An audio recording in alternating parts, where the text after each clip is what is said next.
You're listening to the N2K Space Network.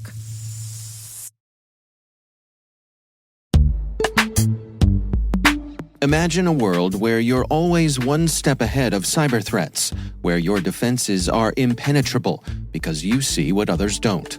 Welcome to Team Cymru's Threat Intelligence Solutions. With real-time access to the world's largest threat intelligence data ocean, they enable you to turn the tables on attackers.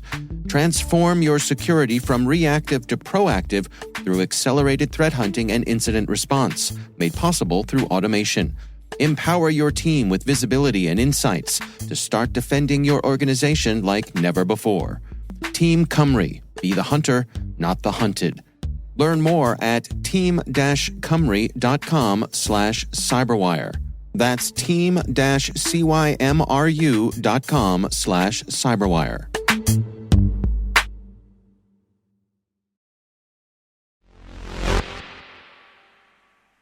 Can you imagine this? 30 minutes ahead of a launch, a crack is found on the hatch. One would assume that the mission would be over so that the crack could be investigated. But in this case, no. NASA's response to the crack found on the hatch of the SpaceX Dragon capsule this week reminded us of one iconic line from Monty Python. 'Tis but a scratch. A scratch? Your arm's off. No, it isn't. Well, what's that then? I've heard worse. You liar! Come on, you pansy. Any excuse for Monty Python, huh? T-minus 20 seconds to LOS speed rest. Go for deploy. Roger, roll. Today is March 5th, 2024. I'm Maria Varmazis, and this is T-minus.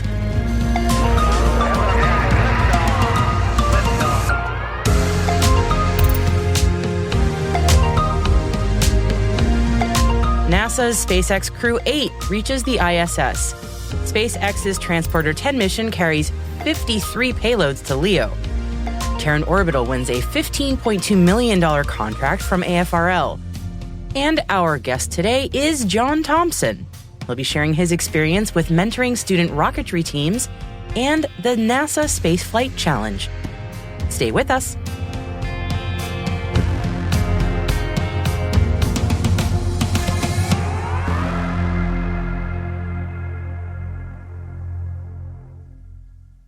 Let's take a look at our Tuesday Intel briefing. Yesterday, Crew 8 were launched from Florida to the ISS, and as of early this morning on Tuesday, they are aboard the International Space Station. Crew 8 is now hanging out in microgravity with the Expedition 70 crew, a snug fit of about 11 crew in all in low Earth orbit for the next few days. That is before Crew 7 takes their own ride home. And speaking of that ride home, as we mentioned at the top of the show, shortly before the launch of the Crew 8 mission, a crack was found in the hatch of the Dragon capsule. The aforementioned crack was only discovered in the seal of the hatch 30 minutes prior to liftoff. It was estimated to be just 0.02 inches in size and is predicted to swell and close on re-entry. The crack was noted in the mission control room with SpaceX stating, and I quote, "The engineering team here is comfortable proceeding." That Dragon capsule will return 4 members of Crew 7 home sometime next week. And on to more SpaceX news now. They're really on a roll after 3 successful launches in 24 hours. That's pretty noteworthy in and of itself. And at the time that we published yesterday, the Transporter 10 mission lifted off from California. The 20th flight of the Falcon 9 for 2024 carried 53 payloads to low Earth orbit. On board the rideshare mission were constellation updates for companies such as Spire and ICEYE, tech demonstrations from global customers such as Portugal, Germany, and Taiwan, and we should note, we covered the Taiwanese Iris F1 during our chat with Tanzu last year. We'll link to that chat in our show notes. And a series of first launches for customers such as Tomorrow IO and Sidus Space. And Sidus Space's LizzieSat TM1 satellite was launched on a Pathfinder and Technology demonstrator mission. In addition, Sidus Space's Astra, which stands for Autonomous Satellite Technology for Resilient Applications, in an ongoing partnership with NASA Stennis, was also deployed. Astra is a hardware and software payload developed by the Autonomous Systems Laboratory team at the NASA site near Bay St. Louis, Mississippi. And another first was for the Environmental Defense Fund's MethaneSat vehicle for global methane monitoring. The satellite built by BAE Systems will provide the public with reliable scientific data about the sources and scale of methane emissions globally, with the ultimate goal of driving reductions in the near future. And some of the deployed vehicles from the rideshare have already successfully come online. Muon Space proudly shared that their MuSat-2 vehicle is already operational, and MuSat-2 has advanced software-defined radio frequency instrumentation to gather new insights for Department of Defense weather monitoring. The Texas Parks and Wildlife Commission has voted unanimously to pursue an exchange that would give 43 acres of Boca Chica State Park in Cameron County to SpaceX. The state park land would be swapped for 477 acres adjacent to a wildlife refuge. The vote grants Texas Parks and Wildlife Department staff the authority to begin negotiations with SpaceX for the land swap, including conducting environmental assessments that could take up to 18 months. And we should mention, the third test flight of the Starship from Boca Chica seems imminent. SpaceX held a wet dress rehearsal for the Super Heavy booster yesterday. CEO Elon Musk shared on his platform X that Starship Flight 3 is preparing for launch, and he shared that alongside images of the successful fueling test. And yesterday, we were talking about Lockheed Martin's bid to buy out Terran Orbital. And today, we're sharing another win for the satellite manufacturing company. Terran Orbital has been awarded a $15.2 million contract to resupply Ambassador-class satellite platforms complete with solar arrays and support equipment, to the Air Force Research Laboratory. The contract, managed through Axient Corporation, will integrate payloads onto ESPA Grand-size space vehicle platforms to support specific United States Space Force missions, and delivery is planned in the fourth quarter of 2024. Sweden-based AAC Clyde Space has won a £4.3 million order for 11 satellite kits from Portuguese company Luso Space to be delivered in the fourth quarter of 2024. The Epic 8U variant will be co-designed by AAC Clyde Space and Luso Space and built in Portugal. And staying in Portugal, Portugal has passed an amendment to its existing space law that outlines specific rules for licensing space launch centers within the country's borders. Licensing of launch facilities, like the licensing of space operations in the country, will be conducted by ANACOM, Portugal's national communications authority, with input from the Portuguese Space Agency. There is currently no publicly announced commercial entity looking to pursue the development of a spaceport, but the new legislation also defines a launch center as an installation intended for the return operations of space objects, which is being considered for the European Space Agency's Space Rider program. And Australia has issued its first orbital launch license to Gilmour Space's spaceport. The Bowen Orbital Spaceport is located in North Queensland. Gilmour Space is planning the first test flight of its 3-stage Eris rocket from that facility this year. The Australian Space Agency says that they will need a separate license for the launch itself. Well, that was a lot to unpack, and we've barely scratched the surface. Oh yes, that scratch joke continues. If you want to learn more about any of the stories that we've mentioned today, then head to the selected reading section of our show notes to find links to further reading. We've also included a NASA announcement for contract awards for flight and payload integration services, an announcement from Viasat, who have been chosen to provide in-flight connectivity to Iceland Air, and more details about Blue Origin's plan to send a cargo lander to the moon in 2025. Hey T-Minus crew, if you're just joining us, be sure to follow T-Minus Space Daily in your favorite podcast app. And also, if you could do us a favor, share the intel with your friends and coworkers. Here's a little challenge for you. By Friday, please show 3 friends or coworkers this podcast. That's because a growing audience is the most important thing for us, and we would love your help as part of the T-Minus crew. If you find T-Minus useful, please share it so other professionals like you can find the show. Thank you so much for your support. It means a lot to me and all of us here at T-Minus.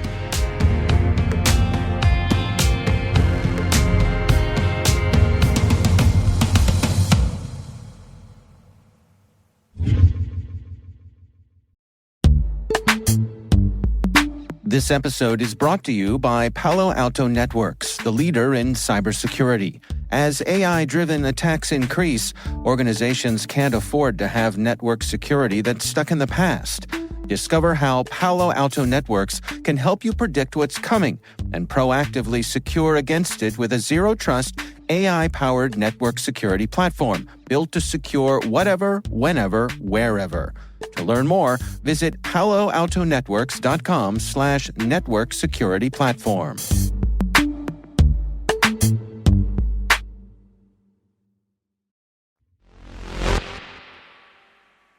Our guest today is John Thompson. Now, John mentors students for rocketry competitions, supporting the future space workforce in their early STEM endeavors. So I started by asking John about mentoring and his involvement in the American Rocketry Challenge. The American Rocketry Challenge is going on its 21st year. It started off as a small idea, and it just blossomed. I mean, it just really progressed. And then you have the one group called the National Association of Rocketry has been the backbone of supporting and promoting this interest. And it's it's a STEM outreach, but it teaches students from middle school to high school engineering basics. What they're being exposed to here does not really change into the real world of engineering. The end state is to build a rocket carrying a sensitive payload, and the payload is a raw egg. And they have to launch it to a certain altitude, keep it afloat for a certain amount of time. I think it's between 45 seconds and 47 seconds. And it all has to come back intact with an onboard electronic altimeter that records the flight data. So then they have to download the data, read the data, look at the telemetry files, and then actually study how the rocket performed. And then they want to figure out how they can improve it. So they have to basically meet all those criteria. And the goal is they have a kind of like a score sheet, and you're trying to get down to the lowest score number. So if the closer to zero, the better chances you have. And so what happens, the students submit a proposal to the National Rocketry. Once they get accepted, they actually have to go and do the work. So you have mentors like myself. I'm a National Rocketry member that is a mentor and an advisor, so I can give them advice, but I can't touch any of the rocket. They have to build it from scratch. They have to do the research. They have to do the work. But they also have to do a critical design review. So they have to look at software. They have to design the rocket, understand the basics, the center of gravity, where the center of pressure is on the rocket, and understand what they're doing. And then they have to launch it. They can do as many test launches as they want to. And then once they want to go official, they have to have 2 good flights that meet their criteria. And they reach out to the National Rocketry, who has a website that has a list of all the people who are mentors. There's hundreds of people across the United States that are on the list, and all they have to do is basically come and observe the 2 official flights and record their data. They submit the information to the NAR, and if they get selected, and because they make the cut on the point factor, then they get invited to go to Virginia to the plains and do their competition contest. And it's basically one good flight that they have to reach the criteria, and you're trying to meet the timeline, trying to have a rocket come perfectly intact. And the top first 15 placers get some cash prizes, which goes back towards them and to the school. And the first place winning team actually gets $20,000. And then what happens on top of that, Raytheon, which is one of the aerospace companies that helped sponsor this, flies the winning team to Paris to compete at the Farnborough Air Show against the European teams. And they can win up to $60,000. And so then they get exposed to all these engineering departments. And also on top of that, the first 15 place teams get invited by NASA to participate in the NASA Student Challenge, which they have to build a bigger rocket, and they have to have a target altitude that reaches it has to be above 3,000 feet, and it has to stay below 6,000 feet. So they have to pick a target that they want to go for. And they also have to launch a payload that does something independent of the rocket. Like it has to deploy independently. They could make a lander that deploys its legs and simulates collecting soil. So it has to actually do something. And this year, the theme is the Artemis theme. So they have a college bracket group of students that actually just could do the NASA Student Challenge. So that is the college level for the NASA Student Challenge. But the middle school and high school teams that got invited by this can do they basically have to use a lower impulse motor as compared to the college team. I mean, every time I hear about different rocketry challenges, I'm really impressed by the real amount of work that these students are doing and how much it sets them up to, just like yourself, really inspire a lifelong love of not just space, but also just rockets. I mean, they're really cool. Yeah, it's really cool. And like I said, it gives them a lot of exposure. And you know, I think the biggest reward we get as a mentor is seeing these students actually go on to college or go to, you know, universities like the Emory Aeronautic University. And I get, you know, a lot of thank yous from the parents, you know, going, hey, you inspired our students, and, you know, it rubs off. So that's really cool. Oh, that's so rewarding. I'm wondering if you have any, I guess, anecdotes or stories from, I mean, you've done a bunch of these. Any favorite memories that come up when you think on the ones of the past? In 2019, when they had the 50th anniversary, you know, of Apollo landing, NAR actually did a really big challenge where they had to launch 3 raw eggs to simulate 3 Apollo astronauts. They had to launch the rocket up to 836 feet because that was the time in Central Time when they landed on the moon, and it all has to come back intact. So when you start adding another egg, you add more weight. So you have to deal with the weight, the impulse, and you have to do a lot of calculations and a lot of math. And the teams that actually, you know, make the cut, they have to go out and do a lot of practice tests. You can't wait till like the last minute to do your homework, so to speak. You have to be really aggressive at the forefront and do a lot of prior planning. And it was really impressive. I was a volunteer at the 2019 TARC event. I was one of the field guys. And Trip Barber, who's the president of NAR, he's a 30-year career Navy guy that's now the president. And he really had the planning down because 3 days prior, you have to go out and set up the field of planes. So I think they had like 830 teams that year. So you have a lot of pads, a lot of preparation, and he had everything down to the T, like a timeline, like a schedule. I mean, we were there at 8 o'clock in the morning, setting up everything, and then by 3:30 we were done. And of course, you have to deal with the, you know, humidity, the heat, and in Virginia. So that was really memorable because we were done by 3:30, ready to go for the next morning. That's coordination and dedication. Yeah, and then for all the schools, you know, to get out there and fly, it's really impressive. Every time I learn about these rocketry competitions, especially these huge ones, these really big ones like you're talking about, I mean, as much as it should be, the focus is on what the students are doing, I'm just always amazed by how much work is going on by so many volunteers and mentors behind the scenes. I mean, this is a ton of heavy lift, really. I mean, it's quite a lot, but it really, truly, to me, it strikes me as an act of love and community care to be like, hey, this is something I love. I want to share it with you. I want you to learn about it and, you know, take it wherever you will. We say a lot, especially in engineering sort of schema, that, you know, failure is a great teacher, although as painful as it is. And I know for many rocketry competitions, you know, not everything works the way that we want it. Not everything launches. You've done a lot of mentorship. I mean, nobody enjoys those moments at all. But what do you tell the students when that inevitable moment can sometimes happen? Take it back, and like what I always tell them, when a rocket lands, make sure you take a lot of photos of how it landed on there, how the recovery devices work. For example, we were doing a full-scale launch out in Tri-Cities with 2 other universities, and our university had a really successful flight, but we have to go back and actually do another test flight with deployment validation of the payload to make sure, you know, the remote control retention device deploys your payload and actually, you know, eject properly. And so everything worked perfectly, it landed, but then they noticed that some of the lines and stuff were kind of twisted up, how the parachute, because you have to deploy, basically the concept is you deploy your rocket at apogee, and the drogue chute deploys just after apogee. The drogue chute is designed to slow down your descent rate, and then your main parachute is going to deploy at a lower altitude, between 800 feet or 500 feet. And so that's basically going to, you know, slow down the descent rate, but it's not going to drift as far. And, you know, and the criteria is for the NASA thing, you have to basically land within 90 seconds. And it's a little bit separate for the payload. So there's a caveat for your payload because it's on a different timeline. But your main rocket has to land within 90 seconds and within 2,500 feet of where the rocket launched from. So you have to take all that into consideration. And then when you look at how the lines twist everything, you have to do reverse engineering to make sure those lines don't get twisted. And so you just take a lot of photos, and then you have to do more testing.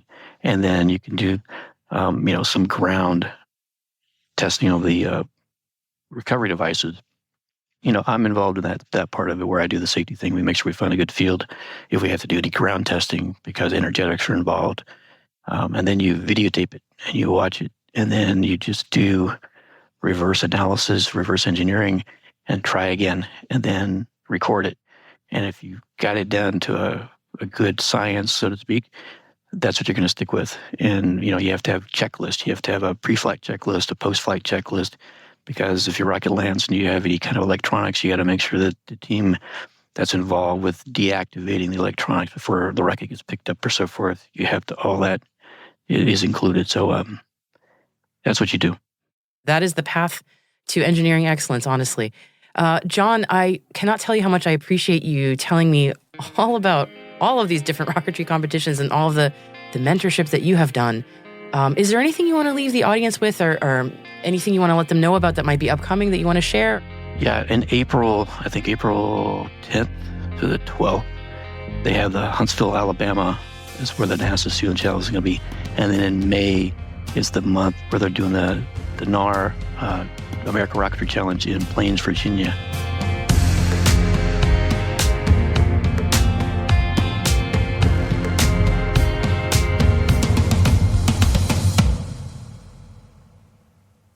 We'll be right back.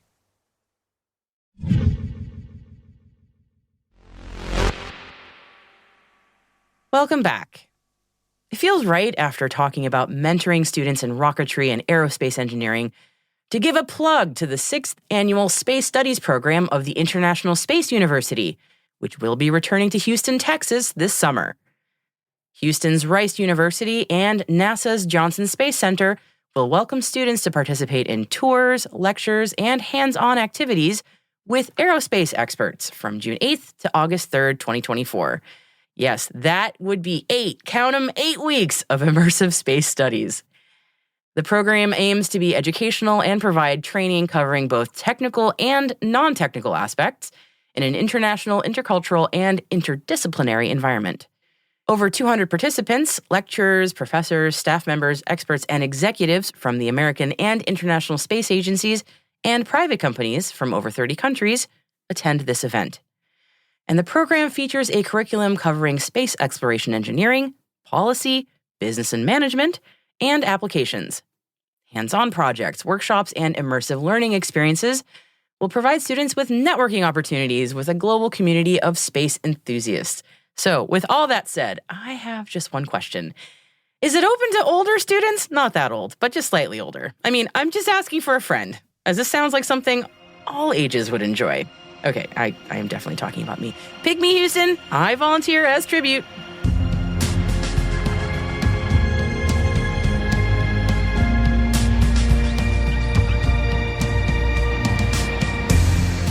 And that's it for T-Minus for March 5th, 2024.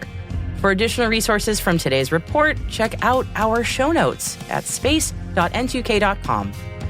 We're privileged that N2K and podcasts like T-Minus are part of the daily routine of many of the most influential leaders and operators in the public and private sector. From the Fortune 500, many of the world's preeminent intelligence and law enforcement agencies. This episode was produced by Alice Carruth, mixing by Elliot Peltzman and Trey Hester, with original music and sound design by Elliot Peltzman. Our executive producer is Jen Iben. Our VP is Brandon Karp. And I'm Maria Varmazis. Thanks for listening. We'll see you tomorrow.